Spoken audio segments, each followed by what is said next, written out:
Winston-Salem, North Carolina by Megan Smith. City history. The commercial period, 1620 to 1850. During this time, Winston-Salem was two separate towns and not a city at all.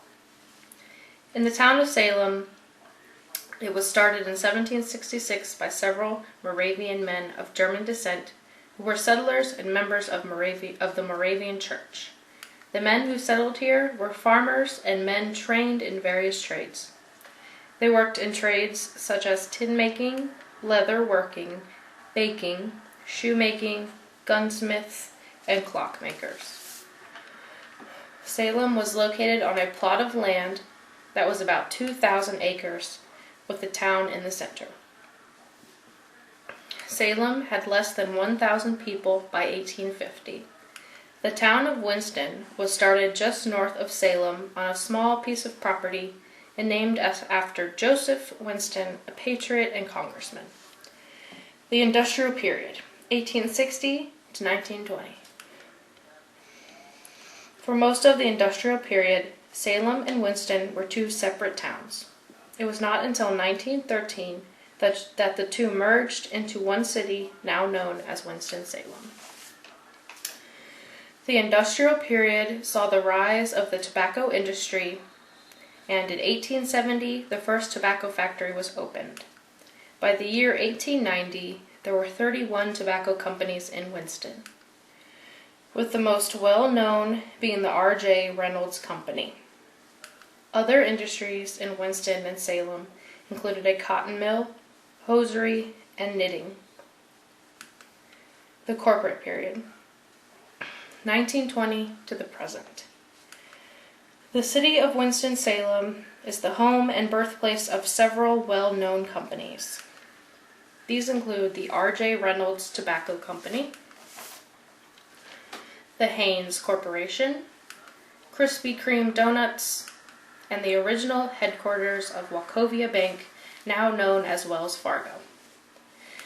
In 1940, more than half the workers in Winston-Salem worked for either Reynolds or Haynes. A couple of the most well-known cigarettes during this time were the Winston and Salem brands. Like most cities, Winston-Salem has steadily grown over time, and with growth comes change.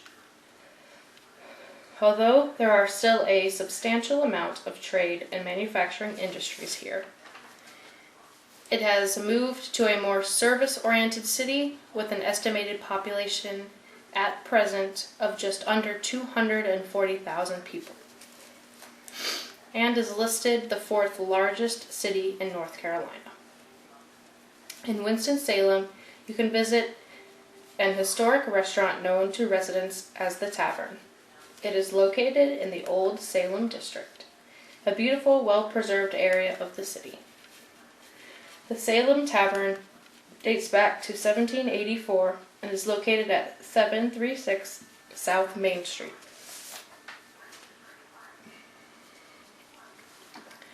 This well-preserved tavern and its authentic building serves Moravian-inspired food inspired by families of the 19th century. Workers dress in period clothing to help inspire the old-time feel. While visiting Winston-Salem, it is important to see historic Bethabara Park, an attraction that shows visitors where it all began. You will be able to see the Guyman House Church. This is an original Moravian church located in the park, built in 1788.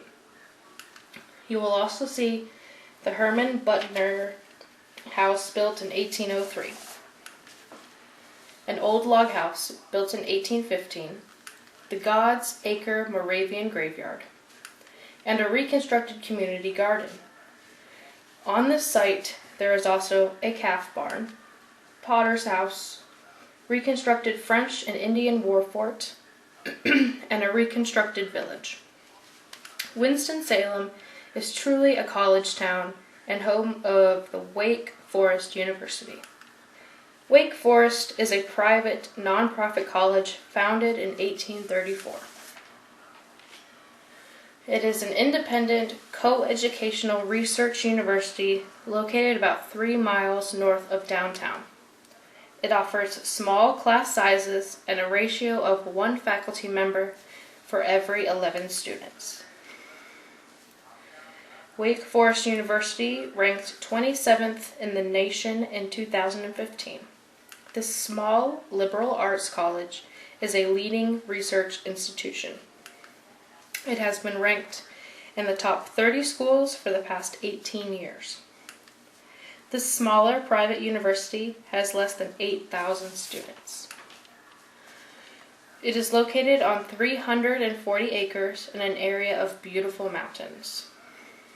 They do not require SAT scores or ACT scores for undergraduate students. In 2008, they decided to make the scores optional. This would be very appealing to students who are not good test takers. Other universities in Winston-Salem include Winston-Salem State University, the University of North Carolina, School of the Arts, Forsyth Technical Community College, Salem College, and Piedmont International University, and Carolina Christian College. The Single Brothers House is a historic landmark in Winston-Salem. It was constructed in 1769 and was a home for unmarried men and boys. The single Moravian men lived there and worshiped together while practicing their particular trades and educating young apprentices. The first section of the house was designed by Frederick Marshall and built using half timber framing, brick, and a clay roof. In 1786, there was an addition built onto the house constructed of brick. There were trade shops located in the building and located on the property, where the men constructed businesses. There was a bakery, brewery, distillery, tannery, slaughterhouse, and the gardens.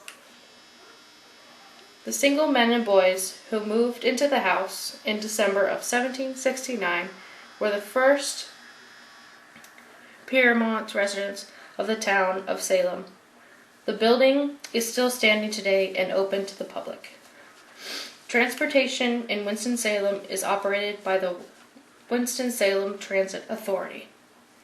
The busing system dates back to 1926, when the Safe Bus Company started providing the city transportation.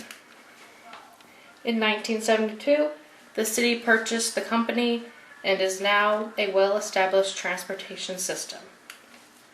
It costs $1 per trip for most riders, or a monthly bus pass can be purchased for $30 with unlimited rides. The main transportation center is known as the Clark Campbell Multimodal Transportation Center and is located at the corner of 5th, Trade, and Liberty Streets in a convenient downtown location. As the city grows, so does the number of its citizens who are suffering in poverty. Unfortunately, Winston-Salem is in the top 10 cities nationally for growth in population of the poor and their neighborhoods. One reason for the increase in poverty is a reduced number of jobs available in the manufacturing and tobacco industries. The city is working hard on programs to help reduce poverty levels they are faced with. A recent initiative by Mayor Alan Jonas is the creation of a thought force. Through this initiative, the mayor hopes to improve the quality of life for the citizens of Winston-Salem and their families. Even though Winston-Salem faces some of the problems that other major growing cities have, it is still a beautiful city full of wonderful people. I have enjoyed researching and studying this city, rich in history, and look forward to visiting it in the future.